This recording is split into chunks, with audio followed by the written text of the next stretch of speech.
할렐루야. 디모데후서 성경 해석 시간에 오신 여러분을 예수님의 이름으로 축복하고 환영합니다. 오늘은 9번째 강의입니다. 디모데후서 4장 6절에서 8절에 바울의 유언이라 불리는 이 말씀 중에서 믿음을 지켰으니, 이 구절에 대해서 해석을 하도록 하겠습니다. 본문 말씀은 디모데후서 4장 6절에서 8절 말씀입니다. 디모데후서 4장 6절에서 8절 말씀입니다. 제가 읽겠습니다. 전제와 같이 내가 벌써 부어지고 나의 떠날 시각이 가까웠도다. 나는 선한 싸움을 싸우고 나의 달려갈 길을 마치고 믿음을 지켰으니 이제 후로는 나를 위하여 의의 면류관이 예비되었으므로 주 곧 의로우신 재판장이 그날에 내게 주실 것이며 내게만 아니라 주의 나타나심을 사모하는 모든 자에게도니라. 여러분, 이 본문은 흔히 바울의 유언이라고 불리는 말씀입니다. 왜냐하면 6절에 이렇게 기록되어 있기 때문입니다. 전제와 같이 내가 벌써 부어지고 나의 떠날 시각이 가까웠도다. 여기 보시면은 나의 떠날 시각이 가까웠도다, 그런 표현이 있지요. 이것을 보면 바울이 지금 자신의 죽음이 임박했다, 그것을 직감하고 있다는 것을 알 수 있습니다. 그래서 바울은 지금 죽음이 임박한 지금 이 시점에서 과거의 자신이 걸어온 길을 회상하면서 그리고 앞으로 맞이하게 될 영광스러운 미래를 확신하고 있는 것입니다. 우리가 인생을 다 살고 난 이후에 이러한 모습으로 최후를 맞이할 수 있다면, 이러한 모습으로 마지막을 준비할 수 있다면 그것이야말로 너무나 복된 상태일 것입니다. 그런데 이 본문에서 의의 면류관이라는 표현이 나오고 또 믿음이라는 표현이 나오고 선한 싸움 이런 표현이 나오는데요. 이런 표현들에 대해서 학자들의 해석이 나뉘고 있습니다. 제가 이제 목회서신 디모데 전후서 디도서를 이렇게 작년부터 이렇게 연구를 하면서 많은 학자들이 믿음이라는 이 구절이 디모데 전후서에 여러 차례 나오는 것을 보면서 그 믿음이 각각 구절에서 어떤 의미인지 분석하고 정리하고 그런 것을 봤습니다. 그리고 이제 예전에 학장님께서 믿음의 말씀 바로 알기라는 책에서 이 디모데 전서에 나와 있는 믿음의 선한 싸움, 그 구절을 해석하시면서 믿음을 해석해 주셨는데, 저도 이제 믿음에 대해서 관심이 많았어요. 우리가 일반적으로 알고 있는 주관적인 믿음뿐만 아니라 그 믿음, 이렇게 말해서 우리가 믿어야 될 대상, 믿음의 도라고 말할 때 우리가 믿어야 될 대상으로서, 객관적인 진리로서, 사도들이 정립해 놓은 그 진리의 체계로서 그 믿음, 그 진리, 그 사도적 진리, 이런 의미를 띠기도 하고, 또 하나님께 신실하게 사는 것, 하나님께 충성하는 것, 이런 신실함이라는 의미도 있고 여러 의미가 이렇게 있더라고요. 그래서 디모데 전후서를 나중에 많이 이렇게 이해하고 나면 그때 이 디모데 전후서에 나오는 모든 믿음이라는 단어를 무슨 뜻인지 다 한번 이렇게 정리해 봐야겠다, 그런 이제 생각을 가지고 있었는데요. 이 생각보다 쉽지가 않습니다. 어떤 구절들은 분명하게 이게 주관적 믿음을 의미할 때가 있고, 어떤 구절은 이게 사도적인 진리를 의미할 때가 있고, 이게 분명하게 나오는 때가 있지만 또 굉장히 많은 부분들은 이거 같기도 하고 저 같기도 하고, 실제로 둘 다 의미를 가지기도 하고, 그래서 참 쉽지가 않습니다. 근데 오늘 본문도 그런 구절 중에 하나입니다. 여기 이제 믿음을 지켰으니 라는 표현이 나오는데, 이 표현이 주관적인 믿음을 의미하는 것이냐, 아니면 사도 바울이 계시를 받아 정립해 놓았던, 그래서 거짓 교사들로부터 지키고 수호했던 그 객관적인 진리를 말하는 것이냐, 사도적 진리를 말하는 것이냐, 그것을 정하기가 매우 난해하다는 것입니다. 그런데 이 믿음을 지켰으니 라는 표현은요, 7절의 선한 싸움, 이 표현과 관련이 있어요. 그리고 더 밀접하게는 8절의 의의 면류관, 이 표현과 긴밀한 연관을 가지고 있습니다. 그래서 해석을 할 때에 이러한 표현들이 서로 모순이 되지 않게끔, 그 문맥에서 걸림이 없게끔 그렇게 잘 해석을 해야 됩니다. 예를 들어서 칼빈주의자들은 이 8절의 의의 면류관을 상급이라고 해석합니다. 여러분이 잘 아시는 것처럼 이들은 한 번 구원은 영원한 구원이라고 보기 때문에 일단 사역자와 관련된 말씀이 나오면 이건 다 보통 상급으로 해석을 해버리는 거예요. 이해가 되시죠? 사역자는 일반 성도도 아닌 거예요. 사역자는 하나님의 사람이고 하나님 쓰시는 사람이기 때문에 사역자에 대한 말씀인데 구원받고 말고를 논할 리가 없다. 그래서 사역자와 관련된 구절에서 면류관이 나오면 다 상급으로 보는 거예요. 그래서 이들은 의의 면류관을 상급이라고 보고요. 그러면 7절에서 바울이 분명히 선한 싸움을 싸웠다, 달려갈 길을 다 마쳤다, 이런 수고한 표현들이 나오죠. 바울의 수고한 표현들, 이거는 상급을 얻기 위한, 큰 상급을 받기 위해서 수고한 그런 일이 되는 것입니다. 그러므로 7절에 믿음을 지켰으니 이것도 바울의 사역과 연관해서 해석을 한다는 거예요.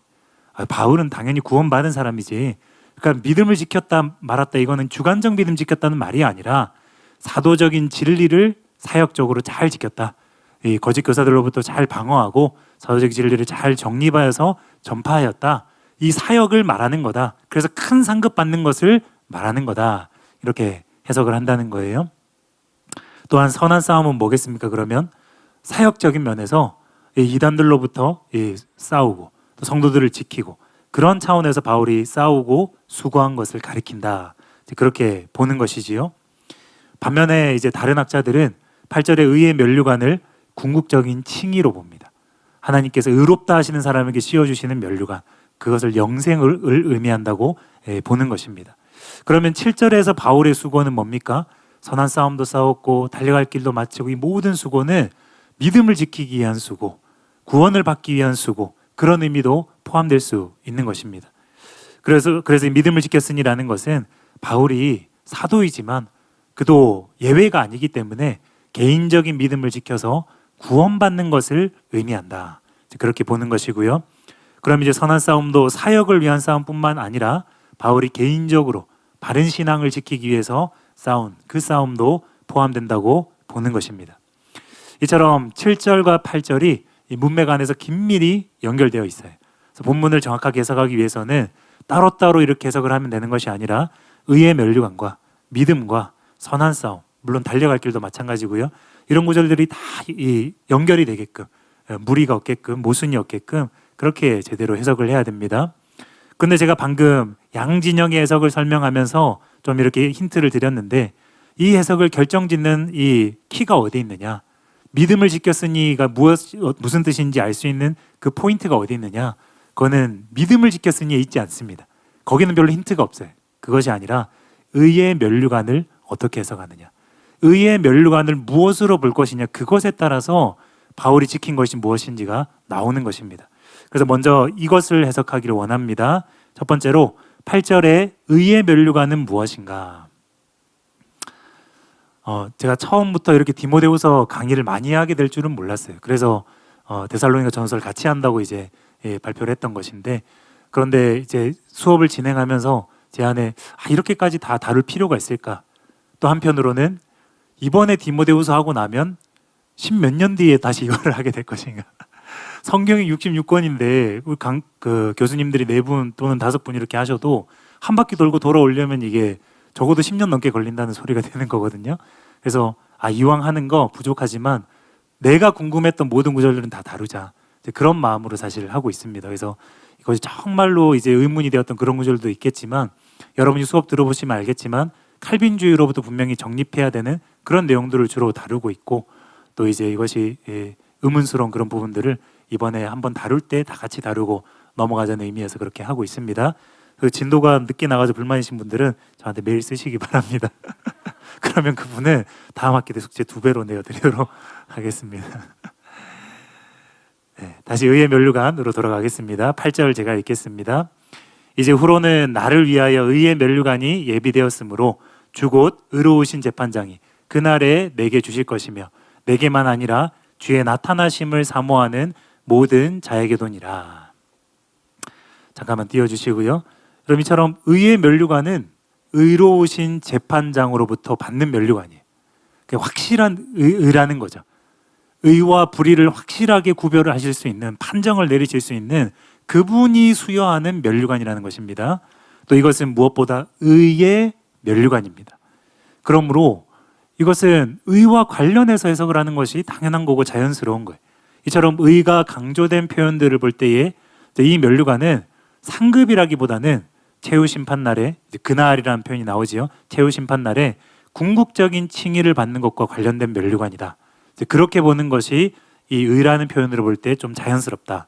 이게 첫 번째로 우리가 붙잡을 수 있는 관점이고요. 이 원어와 이것이 잘 어울린다는 것입니다. 다음으로 우리는 8절 하반절에 주목해야 됩니다. 이제 후로는 나를 위하여 의의 면류관이 예비되었으므로 주곧 의로우신 재판장이 그날에 내게 주실 것이며 내게만 아니라 주의 나타나심을 사모하는 모든 자에게도니라.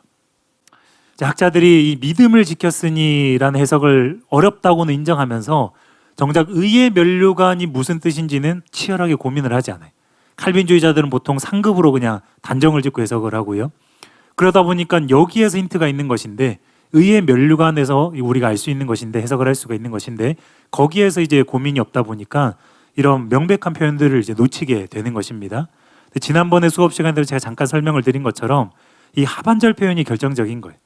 만약에 여러분 의의 면류관이 학자들의 주장처럼 상급을 의미한다, 그렇게 가정을 한다면요, 분명한 것은 사도 바울과 일반 성도들의 상급은 큰 차이가 날 것입니다.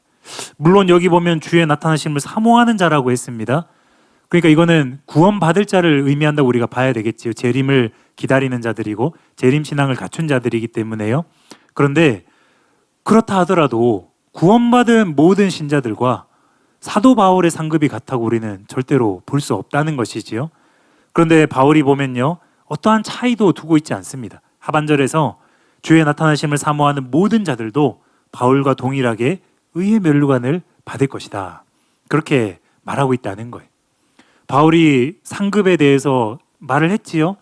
고린도전서에서도 어떤 사람은 금은 보석으로 집을 세운 사람은 그것이 이제 불타지 않고 공적이 그대로 남아 있을 것이고, 공적이라는 표현을 또 썼고, 풀과 지푸로 집을 지은 사람은 구원을 받되 불 가운데 받은 것 같으리라, 상급 없을 것이다, 그렇게 말을 했고, 또 주일에 담임 목사님께서 설교하신 것처럼 몸의 그 구속을 말할 때에도 해의 영광, 달의 영광, 별의 영광, 분명히 차등을 두고 말을 했습니다. 근데 여기는 아무런 차등이 없다는 거예요.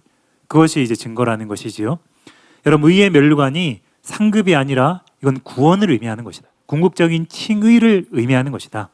최후 심판날 주님께서 다 모든 걸 달아보았더니 이 사람은 의롭다 인정하시는 그 면류관, 승리의 면류관을, 그것이 진정한 승리 아닙니까? 그것이 이 땅의 경주를 잘 마친 것 아닙니까? 그래서 그에게 하나님께서 의의 면류관을 씌워주시는 거예요. 그것은 칭의를 말하는 것이죠. 궁극적인 칭의를 의미하는 것입니다. 여러분, 의의 면류관은 상급일 수가 없습니다. 대사도 바울과 일반 성도들의 상급이 같을 리가 없기 때문입니다. 이것이 명백한 증거이고, 그러므로 이것은 구원받은 자들이 받는 칭의의 면류관으로 보아야 합니다. 생명의 면류관으로 보아야 합니다. 여러분, 의의 면류관이 영생을 의미한다는 것은 면류관의 용례를 보아도 쉽게 알 수 있습니다. 바울이 이제 바울 서신에서 면류관을 어떻게 썼느냐, 크게 두 가지 의미로 썼다는 것입니다. 첫 번째로 면류관은 성도들을 의미합니다. 빌립보서 4장 1절 말씀이에요. 그러므로 나의 사랑하고 사모하는 형제들, 나의 기쁨이요 면류관인 사랑하는 자들아, 이와 같이 주 안에 서라. 또 데살로니가전서 2장 19절에요. 우리의 소망이나 기쁨이나 자랑의 면류관이 무엇이냐? 그가 강림하실 때 우리 주 예수 앞에 너희가 아니냐. 이처럼 성도를 뜻할 때에는 문맥이 분명하게 면류관이 성도다, 이게 나옵니다. 근데 본문에서 면류관은 성도가 아니지요. 성도들이 받는 것이라고 분명하게 나오지요. 그러므로 본문의 면류관은 성도로 볼 수가 없다는 것입니다. 또 바울은 면류관을 영생이라는 의미로 사용했습니다. 고린도전서 9장 25절에요.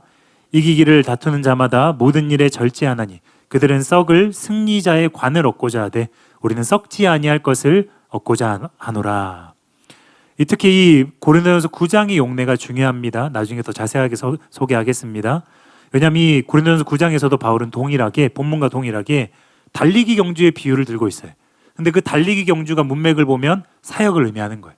본인의 사명이고 사역을 의미하는 것입니다. 그런데 이 경주를 마친 자, 이기는 자가 받게 될 면류관을 방금 말씀해 보면 썩지 아니하는 생명이다, 그렇게 말을 했지요. 그럼 썩지 아니하는 생명 두 글자로 하면 그게 영생이잖아요. 그 동일한 비유를 사용하고 있는 본문에서도 뭐 선한 싸움을 싸우면서 달려갈 길을 마쳤다, 여기에 선한 싸움도 원어를 보면 그게 이제 경주라는 뜻입니다. 근데 이게 권투 경기가 되면은 선한 싸움이 되는 거고, 달리기 경주가 되면은 선한 경주가 되는 것인데, 어쨌든 바울은 치열한 어떤 경기와 경주의 이미지를 선한 아곤이라는 뜻이거든요. 그 아곤이라는 단어를 써서 선한 싸움이라고 표현을 하고 있는 것입니다. 그래서 같은 거를 말하고 있다는 거예요. 한쪽은 전쟁을 말하고 있고 한쪽은 달리기 경주를 말하고 있는 게 아니라 고린도전서 9장도 본문도 동일한 언어를 사용해서 선한 경주, 선한 달리기 그것을 똑같은 비유를 들고 있다는 거예요. 그러므로 고린도전서 9장에서 이것이 영생을 의미했기 때문에 승리자의 관이 본문의 의의 면류관도 영생을 뜻한다고 보아야 한다는 것입니다. 이것이 바울의 용례라는 거예요. 더 나아가서 다른 성경 저자들도 이 면류관을 영생이라는 의미로 사용했습니다. 야고보서 1장 12절입니다. 시험을 참는 자는 복이 있나니 이는 시련을 견뎌내는 자가 주께서 자기를 사랑하는 자들에게 약속하신 생명의 면류관을 얻을 것이기 때문이라. 여기 생명의 면류관은 생명을 내용으로 하는 면류관 이 뜻입니다. 동격의 소유기라 그러지요. 생명과 면류관이 같은 것이다. 그러니까 생명 곧 면류관. 마찬가지로 본문의 의의 면류관은 의를 내용으로 하는 면류관, 의 곧 면류관 그렇다는 거예요. 궁극적인 칭의를 내용으로 하는 면류관이고 궁극적인 칭의가 곧 면류관이다. 그 뜻이라는 것입니다. 그러니까 그것이 영생을 의미한다는 것이지요. 계시록에도 이렇게 기록되어 있습니다. 2장 10절을 보면요. 너는 장차 받을 고난을 두려워하지 말라. 볼지어다. 마귀가 장차 너희 가운데서 몇 사람을 오게 던져 시험을 받게 하리니 너희가 10일 동안 환난을 받으리라. 내가 죽도록 충성하라. 그리하면 내가 생명의 관을 내게 주리라. 지금 이 생명의 관이라는 말들은 다 똑같은 단어입니다. 스테파노스라는 면류관이라는 뜻인데요. 방금 이 계시록 말씀은 본문과 매우 유사한 사상이 나타납니다. 복음과 예수님을 위해서 죽도록 충성하면 면류관을 받게 된다. 그것을 똑같이 말하고 있다는 거예요. 그런데 계시록의 면류관은 야고보서와 같이 생명의 면류관입니다. 여기서도 영생을 의미했다는 것이죠.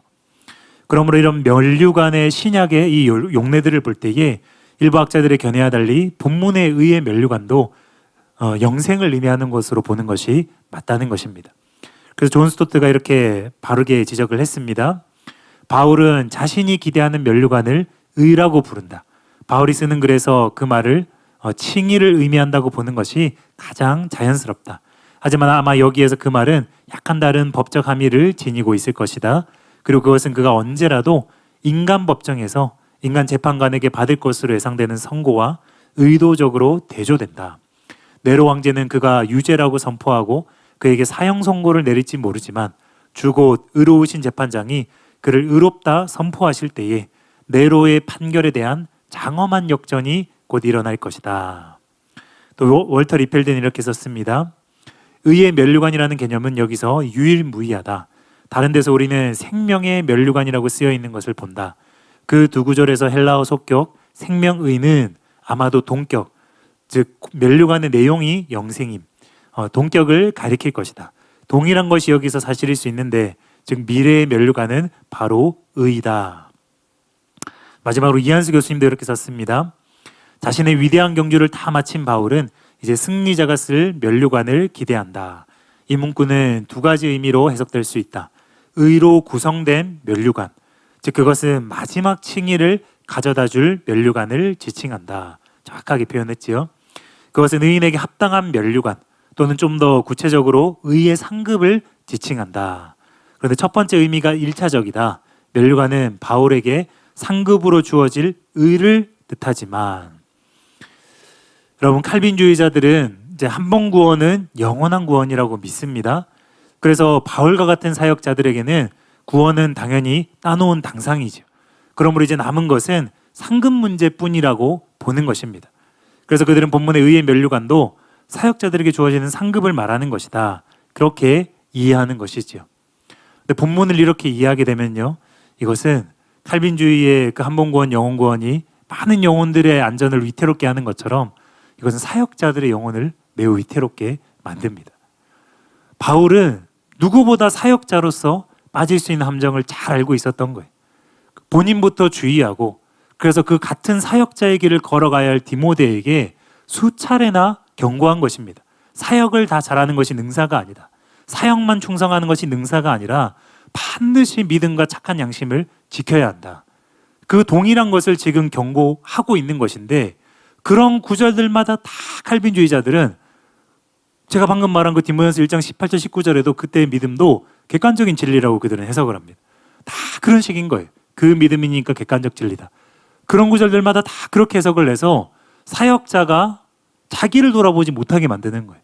사역자가 자기가 받은 구원을 지키고 있는가 아니면 잃어버리고 있는가 이것을 진지하게 주의하고 살펴볼 만한 그런 권면으로 받아들이지 못하게, 그런 경고로서 이런 말씀들을 받아들이지 못하게 해서 사역자들의 영혼을 굉장히 위태롭게 만드는 것입니다. 큰 구원을 작은 구원으로 만드는 해석이고 사역자들이 큰 착각에 빠지게 만드는 그런 해석이라는 것입니다. 여러분, 바울은 자신부터 사역자라고 하여서 사도라고 하여서 구원을 따놓은 것으로 여기지 않았습니다. 오히려 구원받은 그 순간부터 자신은 사역자라는 인식을 가지고 있었습니다. 바울은 이방인을 위한 하나님 택하신 그릇이라는 인식을 가지고 있었어요. 그럼 바른 인식입니다. 우리는 단지 내 구원만 생각하는 게 아니라 하나님 나를 왜 살리셨나? 하나님 나를 왜 부르셨나? 반드시 그걸 같이 생각을 해야 되는 거예요. 그래야 이기적으로 신앙생활하는 것이 아니라 하나님 부르심에 쓰임받고 사명에 충성하는 바른 그런 신앙관을 가질 수가 있는데, 그런데 그렇다고 해서 사역자라고 해서 구원은 당연히 받는 것으로 착각하면 안 된다는 거예요. 그래서 바울은 구원받은 그 순간부터 자신이 사역자라는 인식 가지고 있었지만 그때부터 지금까지 계속 두렵고 떨리는 마음으로 그 구원을 이루어 나갔다는 거예요. 그러므로 본문에서도 바울이 바라본 것은 무엇이냐, 지킨 것은 무엇이냐, 달려간 것은 무엇이냐, 얻게 될 것으로 지금 말하고 있는 이 의의 면류관은 무엇이냐, 그것은 영생이라는 거예요. 바울이 사역하는 목적이 그거였습니다. 또 바울이 믿음을 지킨 목적도 그것이었습니다. 그는 영생을 상으로 얻기 위해서, 즉 복음에 참여하기 위해서 복음을 위해 모든 것을 행했습니다. 따라서 우리의 목표도 궁극적인 구원이 되어야 될 줄로 믿습니다. 그래야 바울처럼 변질되지 않고 또 흐트러짐 없이 끝까지 바른 목표를 향해서 달릴 수 있음을 믿으시기 바랍니다. 두 번째로 7절에 믿음을 지켰으니, 이 구절을 해석하도록 하겠습니다. 이제 다음으로 문제가 되는 믿음을 지켰으니 이것이 무슨 뜻인지 함께 해석하기를 원합니다. 7절에서 8절을 다시 읽겠습니다. 나는 선한 싸움을 싸우고 나의 달려갈 길을 마치고 믿음을 지켰으니 이제후로는 나를 위하여 의의 면류관이 예비되었으므로 주곧 의로우신 재판장이 그날에 내게 주실 것이며 내게만 아니라 주의 나타나심을 사모하는 모든 자에게도니라. 학자들은 이 구절을 해석함에 있어서 문법적인 표현에 주목합니다. 여기 원어를 보면 7절에 믿음을 지켰으니 여기에서 믿음이 정관사와 함께 쓰였어요. 그래서 일반적인 믿음이 아니라 바로 그 믿음, 호피스티스 이렇게 표현이 되어 있다는 거예요. 그래서 학자들은 기계적으로 봐라, 그 믿음이니까 이거는 사도적인 진리를 의미하는 것이다. 우리가 믿어야 할 대상으로서의 진리의 체계, 그런 복음 진리를 의미하는 것이다. 그렇게 보는 것입니다. 예를 들어서 윌리엄 바운스는 이렇게 설명했습니다. 정관사가 믿음 앞에 있을 때에 그것은 일반적으로 크리스천 신앙의 객관적이고 신조적인 의미에서의 그 믿음을 의미한다. 이 경우에 바울은 외부의 공격으로부터 믿음을 보존함으로써 복음에 맡겨진 것을 안전하게 지켰다고 말하고 있을 것이다. 즉, 그 믿음을 지켰다. 말이 되지요. 너무 말이 되고 그게 다 근거가 되는 것입니다. 분명히 정관사가 쓰였기 때문에 이걸 무시할 수는 없는 것이고, 또 문맥 자체가 거짓 교사들의 그런 가르침을 사람들이 귀가 가려워서 많이 듣고 있다고 3절 4절에서 분명히 나오거든요. 4장에서도. 그리고 디모데후서 전체를 걸쳐서 봐도 거짓 교사들이 에베소 교회에서 여전히 활동을 하고 있고 사람들이 미혹되고 있고 믿음이 무너지고 있고 이런 상황이기 때문에 바울이 바른 복음 진리를 지킨 것처럼 디모데 너도 그렇게 해라. 굉장히 자연스럽고 필요한 말입니다. 그래서 이게 7절 자체로는 해석이 안 된다는 거예요. 이쪽으로 볼 수도 있고 저쪽으로 볼 수도 있기 때문에 이것이 타당한 근거가 될 수 있습니다. 그러나 여러분, 이 견해를 단지 우리가 따를 수 없는 이유는요, 목회서신에 보면 믿음 앞에 정관사가 붙어있는 표현들이 자주 나옵니다.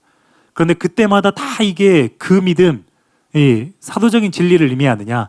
그건 아니라는 거예요. 정관사가 붙었지만 주관적인 믿음을 의미하는 경우가 또 있습니다. 그래서 정관사가 붙은 것 자체가 해석을 결정하는 포인트가 아니라는 것을 의미하는 것입니다. 디모데후서 2장 18절입니다. 진리에 관하여는 그들이 그릇되었도다. 부활이 이미 지나갔다 하므로 어떤 사람들의 믿음을 무너뜨리느니라. 분명히 나오지요. 이 사람들의 주관적인 믿음을 말하는 것이지요. 그 믿음으로 쓰였지만 주관적인 믿음을 의미하는 것입니다. 또 디모데후서 3장 10절입니다. 나의 교훈과 행실과 의향과 믿음과 오래 참음과 사랑과 인내와 이것도 해석할 필요가 없지요. 나의 것이라 그랬으니까 바울이 가지고 있고 보여주었던 그러한 것들이 쭉 나오면서 믿음도 말했기 때문에 바울의 주관적인 믿음을 의미하는 것입니다. 이처럼 정관사가 붙었지만 주관적인 믿음을 의미하는 경우들이 분명히 있기 때문에 정관사가 붙고 안 붙고가 해석에 결정적인 영향을 주는 것이 아니다. 일단 우리가 이렇게 정리할 수 있고요. 다음으로 이 견해를 주장한 학자들은 큰 문맥에 호소합니다. 제가 설명한 것처럼 디모데후서의 큰 문맥이 무엇입니까? 이 에베소 교회의 복음이 거짓 교사들로부터 공격을 받고 있다.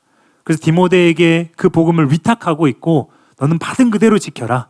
충성된 사람들에게 또 이것을 맡겨라. 이게 이제 큰 주제이기 때문에 여기서도 바울이 지킨 복음은 사도적인 진리이고 이제 바통을 넘겨서 디모데에게 지키라고 하고 있는 것이다. 큰 문맥에서는 맞는 말입니다. 토마스 시오덴이 그래서 이렇게 설명을 했습니다. 그는 믿음의 담보를 지켰고 맡겨진 진리의 말씀을 보존했다. 그에게 위탁된 그리고 이제 그가 바울에게 위탁하고 있는 바른 교훈은 손상되지 않고 보존되어 오고 있다. 그러니까 저는 참 이런 해석을 볼 때마다 이제 아리송한 거예요. 여기서는 또 이렇게 해석을 하면서 그러니까 바울이 끝까지 복음을 잘 지켰다. 그리고 그걸 이제 디모데에게 위탁하고 있다. 잘 지킨 걸 넘기고 있다. 이렇게 해석을 하면서도 이제 우리가 이미 수업을 했던 거지만 바울이 하나님께 맡긴 건 영혼인가 복음인가 그 수업에서 다룬 것처럼 거기선 또 학자들이 이제 복음이 위태롭기 때문에 하나님께 그 지켜달라고 맡기고 있다. 거기선 또 그렇게 해석을 하거든요. 여기서는 바울이 잘 지켰다고 해석을 하고 거기서는 위태롭기 때문에 하나님께 복음을 맡기고 있는 거라고 또 해석을 하고 그런 것들이 좀 맞지가 않다는 것이지요. 다시 수업으로 돌아와서요. 분명히 큰 문맥은 맞습니다. 바울이 지킨 복음 그리고 디모데에게 위탁하고 있는 복음 디모데가 또 다른 충성된 사람들에게 맡겨야 될 복음. 그런데 큰 문맥이 이것이 맞다고 하더라도 여러분 각 구절의 의미는 얼마든지 그 각 장 또 각 단락 한 구절 한 구절의 문맥에 따라서 이쪽으로 저쪽으로 해석될 수 있기 때문에 이것 또한 결정적인 근거는 되지 못한다는 것입니다. 그래서 이제 학자들이 이 양쪽의 면이 다 있다는 거예요.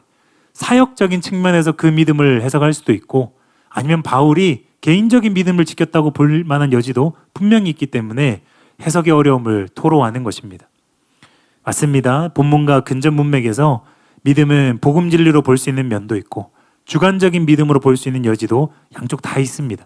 각주에 제가 달아놨습니다. 자세한 설명은 해석을 결정하기가 쉽지 않다는 거예요. 그러니 이 믿음을 지켰으니 라는 구절은 힌트가 너무 없는 7절이 아니라 8절과 함께 봐야만 해석이 된다는 거예요. 그리고 그 8절에서 중요한 해석이 의의 면류관이었는데 그걸 우리는 영생으로 해석했기 때문에 그것이 7절의 믿음에도 결정적인 영향을 준다는 것입니다. 이런 관점에서 7, 8절을 다시 보겠습니다. 나는 선한 싸움을 싸우고 나의 달려갈 길을 마치고 믿음을 지켰으니 이제 후로는 나를 위하여 의의 면류관이 예비되었으므로. 잠깐 띄워주시고요. 여러분 이렇게 8절과 같이 보면은 7절에 믿음을 지켰으니 이 의미가 선명하게 눈에 들어옵니다. 이제 뭐 이렇게 100% 명백하게 기록은 안 됐어요. 믿음을 지켰기 때문에 이제 의의 면류관을 받는다. 이렇게는 표현이 안 됐지만 믿음을 지켰으니 이제 후로는 의의 면류관이 예비되었다. 연결이 되어 있다는 거예요. 믿음을 지킨 결과 바울을 위해서 의의 면류관이 예비되었다. 분명히 지금 바울은 그렇게 말하고 있습니다. 믿음을 지킨 것과 의의 면류관이 주어지는 것이 원인과 결과로 연결되어 있다는 거예요. 이것을 좀 설명드리기 원합니다. 8절은 이제 후로는 이렇게 시작하지요. 이 단어가 원어로 로이폰이라는 단어입니다. 이제부터는 뭐 마지막으로 남은 것은 또는 그러므로 이런 여러 가지 뜻을 가지고 있습니다. 대부분의 학자들이 이 로이폰의 의미 중에서 본문에서는 이제부터는 이렇게 해석을 합니다. 그런데 제가 볼 때는 이제부터는 보다는 그러므로라고 해석하는 것이 더 자연스럽게 보입니다. 윌리엄 바운스도 그렇게 해석할 수 있다고 이제 인정을 하는데요. 그래서 한글 번역들도 보면은 이제 원인과 결과를 100% 이렇게 분명하게 기록은 하고 있지는 않지만 7절과 8절이 원인과 결과로 연결되어 있다는 것을 어느 정도 반영해서 이렇게 번역을 하고 있습니다. 7, 8절을 오늘 이제 개역 개정은 읽었지요. 다시 그 관련된 부분만 보면요. 믿음을 지켰으니 이제 후로는. 또 현대인의 성경으로 보면요.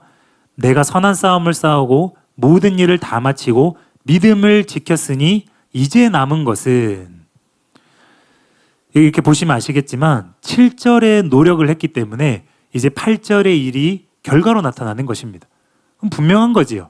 7절에 선한 싸움을 싸우고 달려갈 길을 마치고 믿음을 지키지 않았으면 의의 멸류관 없는 것입니다. 이제후로는 의의 멸류관이 없는 것입니다. 그것은 분명한 것입니다. 이게 의미상으로는 7, 8절이 원인과 결과에 연결되어 있는 것이 분명하다는 거예요. 그러므로 로이폰을 이제부터는 이렇게 해석을 하든지 그러므로 이렇게 해석을 하든지 사실은 큰 차이가 없어요. 의미상으로는 7, 8절이 원인과 결과로 연결되어 있기 때문입니다. 여러분, 믿음을 지킨 결과 의의 멸류관을 받는 것입니다. 그런데 앞에서 설명한 대로 의의 멸류관이 영생을 의미하는 것이라고 설명해 드렸지요. 따라서 이와 긴밀히 연결된 7절의 믿음도 바울 자신의 개인적인 믿음으로 보는 것이 자연스럽다는 거예요. 바울이 자기 개인의 믿음을 지켰기 때문에 그래서 구원받는다. 이렇게 보는 것이 성경과 맞다는 것입니다. 그렇지 않습니까? 만약에 그게 아니라 반대로 사도적인 진리, 바른 복음을 수호했기 때문에 구원을 받는다. 이게 어떤 면에서는 진리일 수 있습니다. 왜냐하면 우리는 사역자로서 충성을 해야 되고 사명 감당해야 되기 때문에 그것도 구원과 연결되어 있기 때문에 그런 관점에서는 맞는 것이지만 그냥 단순히 구원론을 얘기하는데 사역에 충성해야 사명을 열심히 감당해야 구원받는다. 이건 아닌 거죠. 성경 어디에도 그런 말이 없죠. 사역을 열심히 해야 구원받는다. 이런 말이 없다는 거예요. 그게 아니라 회개와 믿음으로 구원을 받는 것입니다. 그러므로 의의 멸류관은 어떻게 받느냐? 믿음을 지켰으니 받는다. 그러니까 여기 믿음은 뭐라는 거예요? 주관적인 믿음을 의미한다고 봐야 되는 것입니다. 여러분, 믿음을 복음 진리로 보게 되면 이상한 결론이 나옵니다. 사역을 열심히 했으니 구원받는다. 이런 결론이에요. 7절의 믿음을 복음 진리로 보게 되면 믿음을 지켰으니는 다른 말로 바른 진리를 수호했으니 그런 의미가 되는 것이지요. 그러면 7절에 선한 싸움을 싸우고 달려갈 길을 마치고 믿음을 지켰으니 이 세 가지 표현이 다 무슨 표현이에요? 1차적으로는 바울의 사역과 관련된 표현이 되는 것이지요. 그러면 7절 말씀이 뭐가 되는 겁니까? 8절 말씀이 바울이 사역에 충성한 결과 영생을 얻었다. 이런 결론이 되는 것입니다. 그러나 성경은 어디에도 사역을 통해 구원받는다는 말씀은 없습니다. 오히려 예수님은 이렇게 말씀하셨지요. 선지자 노릇을 하지만 불법을 행하는 자들아 내가 너희를 도무지 알지 못한다. 그렇게 말씀하시면서 떠나가라고 하셨습니다. 사역이 다가 아니라는 거예요. 사역자들이 반드시 믿음을 지켜야 하고 하나님 말씀에 순종해야만 한다는 것입니다. 이처럼 구원은 회개와 믿음으로 받는 것입니다. 그래서 바울도 예수님과 같이 목회 서신에서 사역자들에 대한 말씀, 사역자로서 디모데에게 권면할 때는 사역만 이야기하지 않았다는 거예요. 반드시 개인적인 믿음과 양심을 지키면서 사역하라고 구체적으로 권면한 것입니다. 디모데서 1장 18절 19절입니다. 아들 디모데야 내가 내게 이 교훈으로서 명하노니 전에 너를 지도한 예언을 따라 그것으로 선한 싸움을 싸우며 믿음과 착한 양심을 가지라. 어떤 이들은 이 양심을 버렸고 그 믿음에 관하여는 파선하였느니라. 또 디모데전서 4장 16절을 보면요. 내가 내 자신과 가르침을 살펴 이 일을 계속하라. 이것을 행함으로 내 자신과 내게 듣는 자를 구원하리라. 그러므로 본문에서도 바울은 자신이 사역에 충성했을 뿐만 아니라 바른 신앙을 지키기 위해서 자신을 살폈다는 거예요. 믿음과 착한 양심을 지켰다고 말하고 있는 것입니다. 그렇게 믿음을 지켰기 때문에 구원의 면류관이, 의의 면류관이, 영생의 면류관이 예비되어 있다고 말하는 것입니다. 그러므로 이 믿음을 지켰으니는 사역과 관련된 표현으로 볼 수 없습니다. 바울이 선한 싸움을 싸우고 달려갈 길을 마치는 등 이렇게 사역에 충성하면서 동시에 개인적인 믿음을 지켰기 때문에 의의 면류관을 받는 것입니다. 이상근 박사님이 이 점을 잘 지적해 주셨습니다. 여기 믿음을 역시 개인적 신앙으로 볼 것이다. 전도자들이 빠지기 쉬운 과오로 전도의 임무에 몰두한 나머지 자신의 믿음을 등한히 하는 수가 많다. 남에게 전하고 가르치기에 앞서 자신의 믿음을 신실하고 온전하게 할 것이다. 옳습니다. 바울은 목회자님 전반에 걸쳐서 전도자들이 이런 함정에 빠지지 말 것을 경고했습니다. 그리고 아까 읽었기 때문에 한 번 더 읽지는 않겠습니다. 디모데서 1장 18절 19절에도 본문과 정확하게 같은 걸 말했죠. 선한 싸움을 싸우라. 똑같은 표현으로 선한 싸움을 싸우라고 하면서 그러면서 디모데에게 믿음을 지켜라. 착한 양심을 가져라. 에코, 이 가지라는 것이 또 결정적인 표현인데 이거는 자기 양심 가지라는 거지. 자기의 주관적인 믿음을 가지라는 것이지요. 왜냐하면 거짓 교사들이 겉으로는 어떤 식으로 화려한 언변과 변론과 신화와 이런 걸로 사역할지 몰라도 그들은 양심이 파산한 자들이고 믿음이 무너진 자들이다. 그걸 대조하면서 말하고 있기 때문에 이것이 주관적인 믿음과 양심을 말하는 것임이 분명하지요. 본문도 마찬가지라는 거예요. 디모데에게 믿음을 지켜야 한다. 다 사역을 끝까지 충성해야 되지만 믿음을 지키면서 그것을 해야 우리가 결국 바라보는 진짜 승리, 그의 의의 면류관을 얻게 될 것이라고 말하는 것입니다. 여러분, 바울은 늘 이것을 염두에 두었고 두려워 떠는 마음으로 구원을 이루어 나갔습니다. 그것을 디모데에게 말하고 있고 우리도 이것을 명심해야 될 줄로 믿습니다. 마지막 세 번째입니다. 선한 싸움을 싸우고의 의미. 이 선한 싸움은 다른 강의에서 여러 번 제가 다뤘기 때문에 쉬울 거라고 생각을 했는데요. 이게 또 이 구절에서 선한 싸움은 무엇인가? 이게 의외로 마지막에 복병이 있어서 좀 애를 먹었습니다. 수업에서 이제 뺄까 하다가 마지막까지 고민하다가 해결이 되어서 이제 추가를 했는데요. 제가 가졌던 의문이 무엇이냐면 선한 싸움 자체의 이제 의미를 놓고 보는데 당연히 사역과 관련된 표현이지요.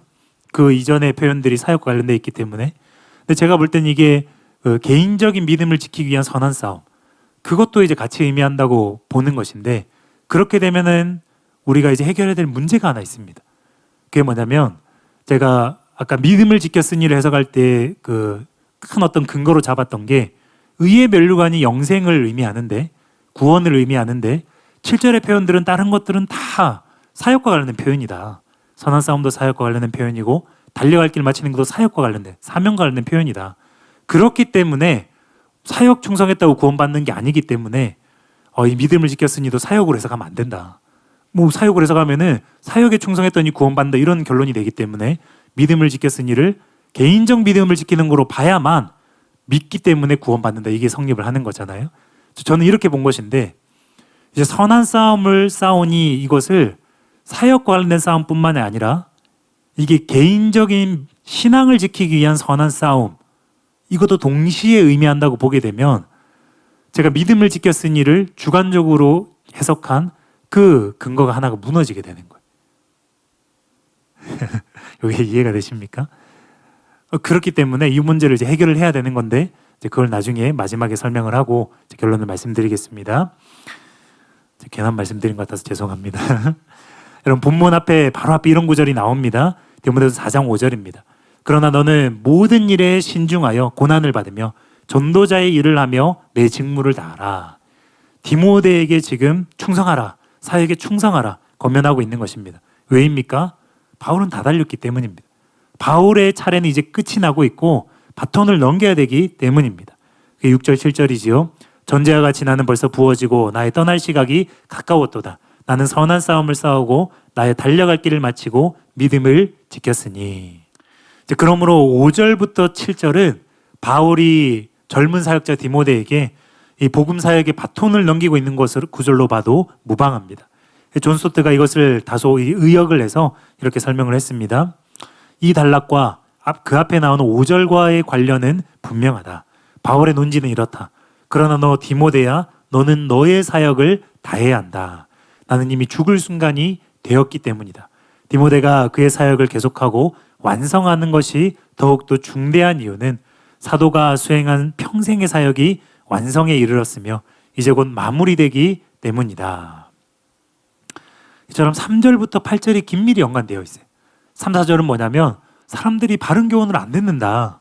자기 가려운 길을 긁어줄 거짓 교훈을 너무 좋아한다. 그러나 디모데 너는 그런 세태와 상관없이 너의 할 일을 충성해야 된다. 전도자 일을 다 해야 한다.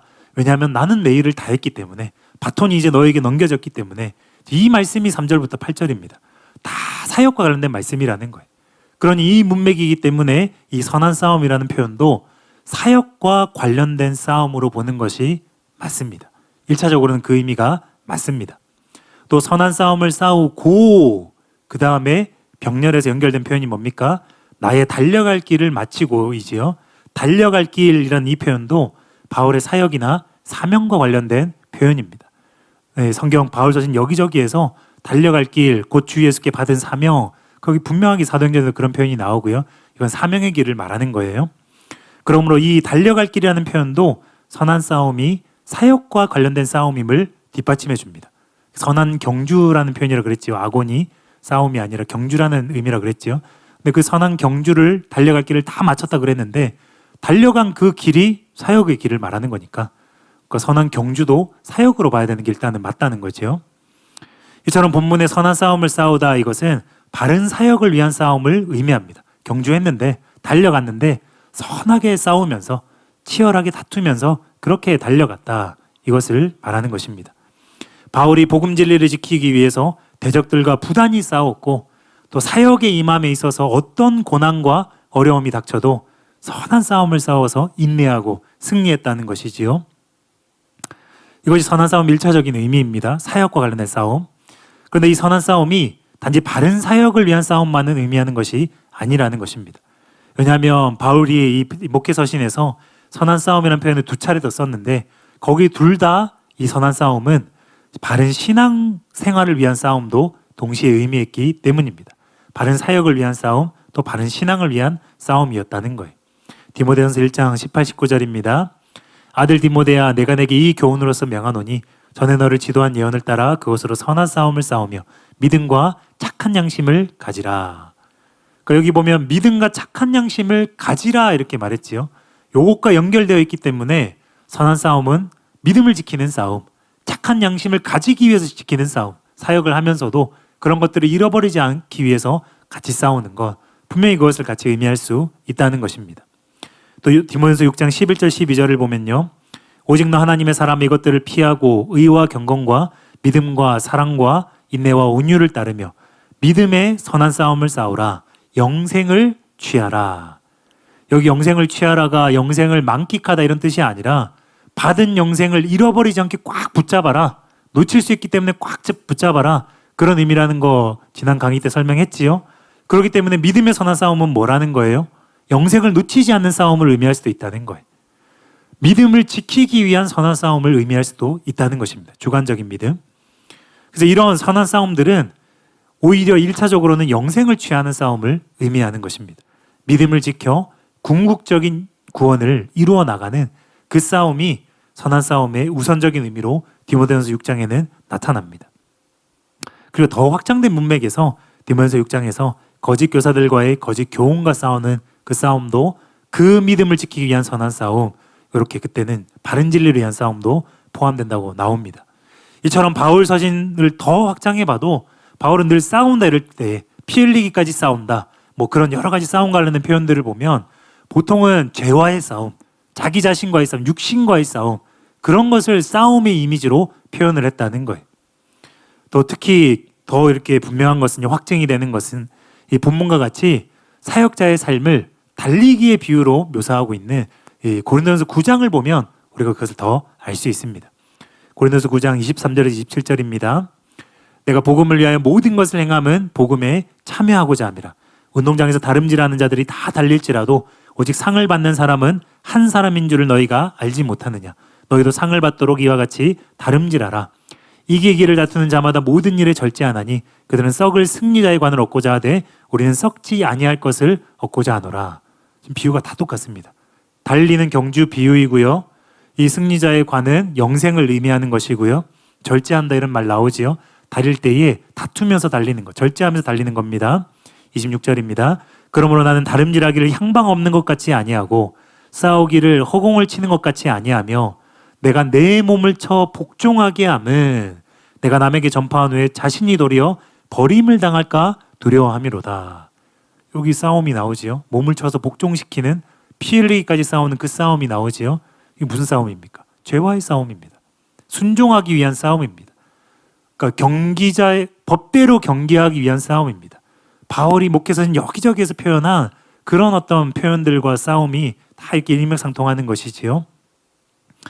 23절에 복음에 참여한다라는 표현을 썼지요. 그것은 사역도 의미하지만 바울이 구원받는 걸 의미하는 것입니다. 바울이 복음에 합당한 삶을 살아야만 복음에 참여해서 구원받을 수 있기 때문입니다. 그래서 25절에서 권면하는 거예요. 사역자들도 예외가 아니다. 그들도 구원받기 위해서는 모든 일에 절제하면서 달려야 된다. 사역해야 된다. 또 결정적으로 26절, 27절에 보면 바울부터 본문처럼 달리기를 하는데 자기는 싸우고 있다. 자기는 몸을 복종시키기 위해서 향방 없이 달리는 게 아니라 그렇게 싸우면서 달린다. 절제하고 있고 싸우면서 달린다. 선한 싸움과 달리기 경주, 상으로 목표로 하는 것이 승리자의 관, 이 영생을 목표로 달리는 거 다 똑같이 나오는데 그 싸움의 내용이 27절에 나오는 내가 내 몸을 쳐 복종하게 하는 싸움, 분명히 나온다는 것이지요. 그러므로 이것은 바른 신앙생활을 위한 싸움이라는 것이 분명합니다. 이처럼 바울은 일관되게 이 선한 싸움을 사역을 위한 싸움이자 동시에 신앙을 위한 싸움으로 이 이중적인 의미로 묘사합니다. 근데 여러분 이게 이상한 것이 아닌 게 바울은 처음부터 끝까지 항상 이 개념이었어요. 구원받을 때에도 자기의 구원과 사역, 동전의 양면인 거예요. 한창 사역을 하고 있을 때에도 사역 열심히 하면서도 구원 잃어버리지 않게 두려워하는 것, 동전의 양면인 거예요. 지금 사역을 마무리하는 시점에서도 사역에 올인하고 충성했다. 동시에 구원을 지키기 위해서 굉장히 노력해 결국 지켰다. 하나님 은혜로. 두 가지를 동시에 말하고 있는 거예요. 시작부터 끝까지 바울은 이 사역과 구원을 불가분의 관계로 말하고 있는 것입니다. 그렇기 때문에 이런 의미들이 포함이 되는 것입니다. 여러분, 그러므로 이 본문의 선한 싸움에는 사역자가 개인적인 믿음을 지키는 데 있어서 필요한 그 싸움도 포함된다고 보아야 합니다. 특히 앞에서 해석한 대로 이 8절에 바울은 8절에서 의의 면류관, 즉 영생을 얻는 것을 말하고 있기 때문에 이 해석이 더 지지가 된다는 것입니다. 디모데전서 4장 7절 8절에요. 나는 선한 싸움을 싸우고 나의 달려갈 길을 마치고 믿음을 지켰으니 이제 후로는 나를 위하여 의의 면류관이 예비되었으므로 주고 의로우신 재판장이 그날에 내게 주실 것이며 내게만 아니라 주의 나타나심을 사모하는 모든 자에게도니라. 여기 선한 싸움이 사역과 개인적인 신앙, 여기 보면 의의 면류관이 예비되었다는 이 표현이 우리는 영생으로 본다고 그랬지요. 그래서 근접한 문맥에 또 이렇게 영생이라는 것이 목표로 나오기 때문에 선한 싸움을 얼마든지 그 영생을 얻기 위한 싸움, 구원을 받기 위한 싸움도 같이 의미한다고 우리가 그 근거를 찾을 수 있다는 것입니다. 여러분, 제가 지금 수차례 말씀드린 대로 바울에게 있어서 사역과 신앙은 같이 가는 거였어요. 그래서 선한 싸움이 이 두 가지를 지키는 싸움을 의미하는 것이 지극히 당연한 것입니다. 그래서 제가 이 문맥에서 사실은 이 의의 면류관이라는 부분 말고는 크게 이제 이 선한 싸움을 개인적 신앙을 지키는 싸움으로 볼 만한 근거가 많이 없는데도 불구하고 그렇게 보는 이유가 있다는 거예요. 다른 모든 성경의 바울 서신의 용례들이 싸움에 대해서 개인적 신앙을 지키기 위한 싸움으로 같이 말하고 있고 무엇보다도 바울 자신에게 있어서 이 사역과 구원 함께 가는 것이었기 때문에 그렇게 보는 것이 자연스럽다는 거예요. 예를 들어서 바울은 시작부터 이렇게 묘사를 했어요. 자기의 구원을 이렇게 묘사했습니다. 사도행전 26장 16절 18절입니다. 일어나 너의 발로 서라. 내가 내게 나타난 것은 곧 내가 나를 본 일과 장차 내가 내게 나타날 일에 너로 종과 증인을 삼으려 함이니 이스라엘과 이방인들에게서 내가 너를 구원하여 그들에게 보내어 그 눈을 뜨게 하여 어둠에서 빛으로 사탄의 권세에서 하나님께로 돌아오게 하고 죄사함과 나를 믿어 거룩하게 된 무리 가운데서 기업을 얻게 하리라 하더이다. 여기 16절에 보면 하나님이 왜 나타났는지, 예수님이 왜 나타났는지 너로 종을 삼기 위함이다. 증인으로 삼기 위함이다. 또 11절에 이스라엘과 이방인들에게 보내기 위함이다. 쓰기 위함이다. 본인의 구원만 생각하는 게 아니라는 거예요. 하나님이 나를 이렇게 쓰시기 위해서 나를 부르셨다. 애초에 이 인식이 분명하다는 거예요. 이처럼 바울은 구원받을 때부터 하나님께서 자기를 이방의 사도로 세웠다는 사실에 주목했습니다. 또 이제 자신이 이방인의 사도로서 한창 사역을 할 때에도 이렇게 고백했습니다. 고린도서 9장 16, 17절, 23, 27절입니다. 내가 복음을 전할지라도 자랑할 것이 없음은 내가 부득불 할 일임이라. 만일 복음을 전하지 아니하면 내게 화가 있을 것이로다. 내가 내 자유로 이것을 행하면 상을 얻으려니와 내가 자유로 아니한다 할지라도 나는 사명을 받았노라. 내가 복음을 위하여 모든 것을 행함은 복음에 참여하고자 함이라. 내가 내 몸을 저 복종하게 함은 내가 남에게 전파한 후에 도리어 자신이 도리어 버림을 당할까 두려워함이로다. 여기 16절에 보면 복음을 전하지 않으면 내게 화가 있을 것이로다. 이거는 버림받는 거, 멸망당하는 거, 지옥 가는 것, 그게 내포되어 있는 표현입니다. 화라는 표현이. 무슨 말입니까? 사명 따로 구원 따로가 아니었다는 거예요. 복음 전파 따로 구원 따로가 아니었다는 거예요. 복음 전파에 충성을 해야만 화를 당하지 않고 구원받는 걸로 복음에 참여하는 것으로 인식하고 있었다는 거예요. 달란트 비유가 잘 보여주지요. 사역자들은 받은 달란트를 사용해서 충성해야만 구원을 받는다는 것입니다. 바울이 그것을 분명히 알고 있었다는 거예요. 그리고 오늘 본문에서도 동일한 인식을 보여주는 것입니다. 7절 8절을 다시 보면요. 나는 선한 싸움을 싸우고 나의 달려갈 길을 마치고 사역에 충성했다는 거지요. 믿음을 지켰으니 이제후로는 나를 위하여 의의 면류관이 예비되었으므로. 사역에도 이렇게 충성하면서 믿음도 지켰기 때문에 의의 면류관을 받는다. 그러니까 두 가지를 동시에 말하는 것이 바울에게 있어서는 구원을 위해서 당연한 표현이고 필요 불가결한 두 가지 조건이라고 우리가 말할 수 있다는 거예요. 오해하지 마십시오. 사명 감당을 하는 게 구원의 필수적인 조건이 그런 말을 하는 게 아니에요. 바울에게 있어서는 이 두 가지가 뗄 수가 없었다는 것입니다. 이처럼 바울은 구원받을 때부터 지금 인생의 말년이 이 순간까지 항상 사명과 구원을 함께 생각했어요. 그러므로 본문의 선한 싸움도 바울이 사명을 완수하기 위해서 모든 것을 감수하고 싸웠던 선한 싸움을 의미합니다. 그리고 동시에 바울이 개인적인 믿음을 지키는 데 필요한 모든 선한 싸움도 의미하는 것입니다. 쉽게 생각하시면 됩니다. 그냥 바울이 살았어요. 사역자로서 살았고 신앙인으로서 살았습니다. 그거를 달려갈 길이라고 넓게 표현을 하는 거예요. 인생길이 사역길이었고 이것이 달려갈 길이었는데 그 달려갈 길에서 바울이 모든 걸 선하게 싸웠다는 것입니다. 사역에 있어서는 사역의 싸움을 싸웠고 개인적인 믿음을 지키는 것에 있어서는 그것도 선한 싸움을 싸웠고 떨어져 있는 게 아니잖아요. 우리도 마찬가지잖아요. 우리가 사역도 하고 때로는 개인적인 믿음도 지키고 그러면서 인생을 살아가는 것인데 그때 다 선한 싸움을 싸우면서 결국에는 사역도 충성했고 믿음도 지켰다. 그렇게 말했다는 것입니다. 이제 그 인생의 여정에서 승리했다는 그 고백을 하고 있는 것입니다. 이제 마지막으로 이 선한 싸움이 지금처럼 해석한 대로 바른 신앙을 위한 싸움도 의미한다. 우리가 이렇게 이제 이해를 하게 되면요. 이런 의문이 들 수 있습니다. 바울은 신앙을 지키기 위한 싸움을 싸웠기 때문에 그걸로 이 8절에 의의 면류관을 받을 자격을 갖추게 되는 것이 아닌가?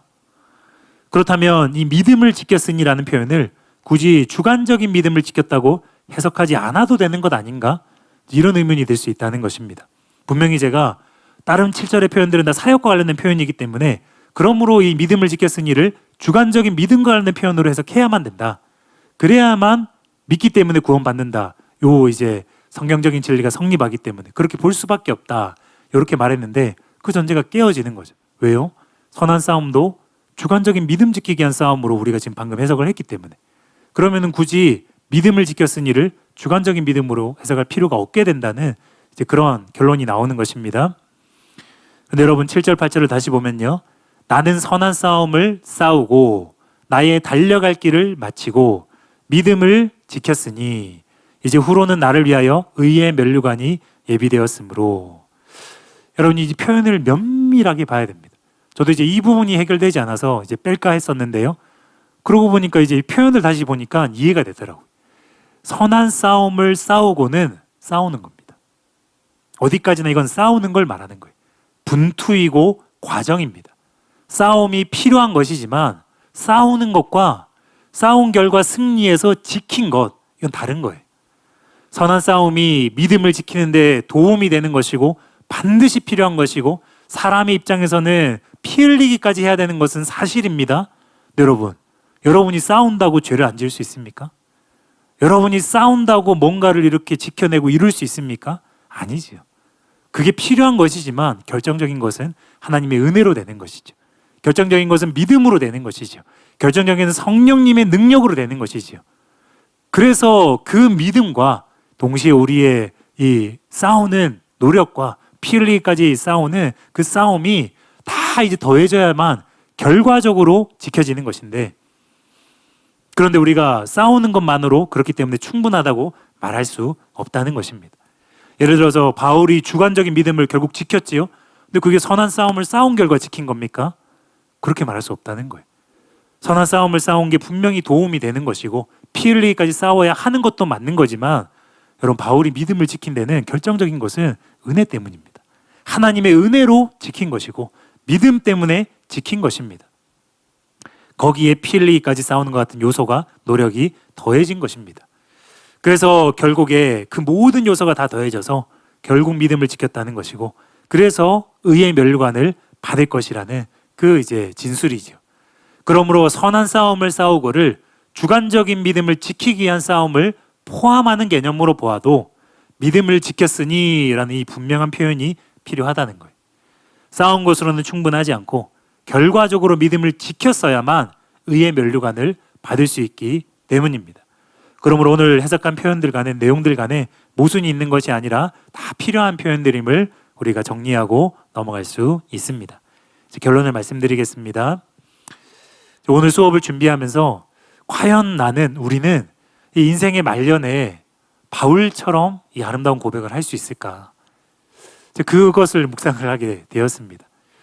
저도 이제 40주를 이제 들어서면서 예전보다는 주례를 보는 게 조금 편안해졌어요. 예전에는 주례 부탁받으면 너무 주례를 보고 싶습니다. 왜냐하면 얼마 전에는 중고등부 아이들이 이제 막 자기들 다 자랐다면서 결혼한다면서 주례 봐달라고 찾아왔다고 깜짝 놀랐습니다. 애기들이었는데 고등학생들이 이제 막 자라나서 결혼한다고 이렇게 주례 봐달라는 거예요. 근데 옛날에는 참 너무 젊은 목사이기 때문에 참 그것이 그림이 참 이게 사회 봐야 될 것 같은데 주례 보는 게 참 그랬습니다. 근데 이제는 좀 주례 보는 게 편하네요. 근데 이제 그러면서도 이 주례 보게 되면 그 커플들을 보면서 되게 이렇게 조심하게 됩니다. 또 때로는 두려운 마음이 있어요. 왜냐하면 저도 제 아내도 저희 결혼을 주례 봐주신 목사님을 늘 이렇게 보면서 따라가거든요. 그분을 이렇게 존경하고 롤 모델로 삼고 본받고 싶어서, 그러기 때문에 주례 부탁하고, 그러기 때문에 계속 이렇게 바라보고 이렇게 따라가는 거 아닙니까? 보통 그러잖아요. 그래서 제가 너무 무섭더라고요. 너무 무섭고, 야, 똑바로 살아야겠다. 어디 가서 절대 싸우면 안 되겠다. 너무너무 이제 두려운 마음이 들어오고 바르게 살아야겠다. 그런 마음이 참 들 때가 많습니다. 근데 주례를 봐도 그런 마음이 드는데, 만약에 60이 되고 70이 되고 이제 바울과 같이 이제 사역을 마무리해야 되는 그 시점이 되었을 때에 과연 나는 평생 충성하였다, 받은 달란트를 다 사용하였다, 바울처럼 목숨을 내어놓고 몇 번을 죽을 뻔을 하면서 바울처럼 좀 불꽃 같은 그런 열정을 가지고 하나님 앞에서 정말 다 이루었다고 말할 수 있을 만큼 그렇게 자신을 내어드리면서 사역을 했다고 고백할 수 있을까? 또한 그러하면서도 믿음을 지켰다고, 그러하면서도 양심을 지켰다고 그렇게 고백할 수 있을까? 자꾸 이제 묵상을 하게 되는 거예요. 많은 말씀, 놀라운 말씀이 아니라 단지 이 장면 앞에 자꾸 서게 되는 거예요. 나는 그렇게 할 수 있을까? 사역도 완수하고 또 가장 중요한 구원도 이루었다고 말할 수 있는 바울이 얼마나 부러운지 모릅니다. 그러나 이 대사도 바울조차 지름길이 없었습니다.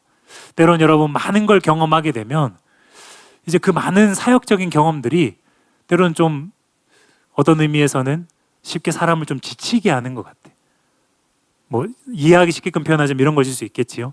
많은 은혜들을 경험했고 또 열심히 수고해서 섬겼는데 그 면류관이라고 할 수 있는 그 성도가 또는 그 어떤 영혼들이 주님을 떠나고 없는, 이제는 변질되어서 믿음을 잃어버리고 정말 같이 이렇게 열정적으로 사역했고 섬겼고 또 이렇게 수고했고 그래서 이렇게 빚어진 하나님의 사람으로 잘 가고 있는 줄 알았는데 그것이 수호가 수포로 돌아가는 것 같아. 멀리 남에게 갈 것이 아니라 내 안에서도 그런 일이 일어나는 것 같은. 그러면 어떤 일이 일어납니까? 차라리 은혜를 안 받았으면은 그 상처가 작은데, 그 아픔과 좌절이 적은데, 큰 은혜를 받았는데도 이것밖에 반응하지 못하는, 또는 그러함에도 실족하고 또는 넘어지고 실수하는 자신을 보면 더 좌절스럽고 더 힘들고 낙심이 되지요. 심지어 성 프란시스도 그런 고백들 많이 했지요. 하나님 내게 주신 그 은혜를 다른 사람에게 줬으면 뭐 그 사람 정말 날아다녔을 거라고. 자신이 가장 큰 죄인이라고 그런 고백을 하지요. 여러분, 나이가 들수록 더 그러기가 쉬운데, 많은 경험과 은혜를 받을수록 오히려 더 그런 좌절에 빠지기 쉬운데, 그런데 바울은 그 모든 것을 우리보다 더 큰 은혜와 또 더 큰 어떤 환난과 어려움들, 모든 사람이 자기를 떠났다고 수차례 그런 고백들을 하면서도 결국에는 이 고백을 하고 있다는 거예요. 그럼 이게 좀 잘 전달이 됐는지 모르겠습니다. 나이가 들수록 쉽게 우리는 좌절하기 쉽고 쉽게 낙심하기 쉬운데, 바울은 지금 이 고백을 하고 있다는 거예요. 근데 정도가 없습니다. 바울이 말하는 정답은 이겁니다. 바른 진리를 치열하게 분별하고 그 분별한 말씀에 순종하는 것입니다. 정면승부밖에 없는 거예요. 바울이 치열하게 싸운 선한 싸움이 바로 이것입니다. 7절 말씀입니다. 나는 선한 싸움을 싸우고 나의 달려갈 길을 마치고 믿음을 지켰으니. 선한 싸움이 두 가지라 말했지요. 바른 진리를 분별하고 바른 진리, 분별된 진리를 지키는 싸움, 저와 여러분이 하고 있는 싸움입니다. 말씀을 연구하고 그 말씀 깨닫고 분별하게 된 진리가 진짜라면 목에 칼이 들어와도 그것을 외치는 그 싸움입니다. 그 다음에 단지 그렇게 사역을 열심히 할 뿐만 아니라 나부터가 그 말씀에 순종하는 것, 그 말씀대로 사는 것. 어떤 이제 중고등부 학생이 오랜만에 이제 부천에 얼마 전에 찾아와서 자신은 지금 참 하나님의 은혜로 코로나 때 힘들었지만 회복되고 있는데, 어떨 때는 영적으로 참 좋은데 어떨 때는 안 좋다고, 왜 이렇게 신앙이 기복이 많은지 모르겠다고 이제 그런 고민을 말하더라고요. 그래서 제가 번뜩 드는 생각이 다른 이유가 없다. 모두에게 마찬가지다. 그것은 뭐냐면 정도에서 벗어나면 신앙이 부침이 있을 수밖에 없다. 잘 생각해 보라고. 학생이 매일마다 말씀과 기도 시간을 하나님 앞에 정말 진실한 마음으로 잘 지켜나갈 때에 그때 신앙의 기복이 있었냐고. 형식적이 아니라 정말로 주님을 사랑하고 주님을 알기 위해서 성경을 읽고 설교를 듣고 기도하는 시간을 정말 철칙과 같이 지키면서 경건 생활을 그렇게 할 때에 신앙의 기복이 있었냐고. 아니라는 거예요. 그게 아니라 무엇이 이유가 됐든 뭐 바빠졌든 뭐가 됐든, 여러분을 치면 숙제가 많아지고 뭐 여러 가지 이유로 사역이 바빠지고 여러 가지 이유로 결국에는 경건 생활을 하긴 하는데 그 진실함이, 마음의 그 순수함과 깨끗한 마음이 아니고 시간을 채우는 시간으로 바뀌게 되고 나중에는 경건 시간 자체가 무너지고, 그러면 결국에는 신앙이 기복 있게 되는 거라고. 다른 데 이유가 있는 게 아니라. 그렇습니다. 여러분, 정답을 우리가 알고 있어요. 어떤 비결이 있는 게 아니라, 특별한 길이 있는 게 아니라 싸워야 되는 거예요. 바른 진리를 옳게 분별하기 위해서 싸워야 되고, 그 진리에 육신을 쳐서 복종시키기 위해서 피 흘리기까지 싸워야 합니다. 이것이 선한 것이고 이것이 하나님께서 기뻐하시는 싸움입니다. 하나님께서 우리가 이렇게 바른 진리에 창념하고 그 진리에 순종하기 위해서 또 우리가 피 흘리기까지 싸워 나갈 때에 하나님께서는 정말로 기뻐하시면서 우리에게 은혜를 베푸사 이전에 보지 못했던 그 말씀들을 깨닫게 하시고 그 말씀에 순종할 수 있는 힘을 주셔서 바울처럼 저와 여러분도 사역에도 충성하고 믿음과 착한 양심도 지켰다는 그 고백을 하게 될 줄로 믿습니다. 그를 위해서 우리가 그것을 목표로, 그래서 의의 면류관을 우리 모두가 얻을 것을 목표로 달려가는 저와 여러분 되시길 예수님의 이름으로 축원합니다. 제 수업은 마쳤습니다. 기도하고 마치겠습니다. 은혜 성령님 감사드립니다. 오늘도 귀한 시간 허락하시고 진리의 말씀을 깨닫게 하시고 주님 마음 알게 하심을 감사드립니다. 하나님, 바울이 그 인생의 마지막 순간에 사역에 충성했고 믿음을 지켰다고 고백한 것처럼 이 모든 것이 다 지나가는 것임을 깨닫게 하여 주시옵소서. 혼란스러워지지 않게 하시고 하나님 혼동하지 않게 하여 주시옵소서. 난 오늘 하루 어떤 마음으로 하나님 앞에서 말씀을 보았는지, 어떤 마음으로 하나님 앞에서 기도하였는지 그것을 깨닫게 하여 주시옵소서. 순전하고 깨끗하고 진실한 마음으로 하나님을 사랑하고 하나님을 얻기 위해서 말씀과 기도로 나아간 것이 아니라면 이미 변질이 시작된 것이고 이미 타락이 사역이 시작된 것임을 기억하게 하여 주시옵소서. 그런 사람은 당분간은 사역은 열심히 할지 모르지만 개인적인 신앙이 무너지고 있는 것이고 나중에는 사역도 무너지게 된다는 것을 주님 명심하게 하여 주시옵소서. 그래서 주님 앞에서 우리가 무엇보다도 진실한 마음으로 순전한 마음으로 하나님을 구하고 하나님을 얻기 위하여서 경건에 이르기를 힘쓰는 우리 모두가 되게 하여 주시옵소서. 그럴 때 주님께서 임하시고 함께 하시고 하나님의 함께 하심으로 우리에게 맡겨진 모든 사역을 바울과 같이 감당하고 인생의 말년에 바울처럼 아름다운 고백할 수 있는 진짜 성공한 사람이 될 수 있는 우리 모두가 되게 하여 주시옵소서. 주님 감사드립니다. 예수님의 이름으로 기도드리옵나이다. 아멘. 수업을 들으시느라 수고하셨습니다.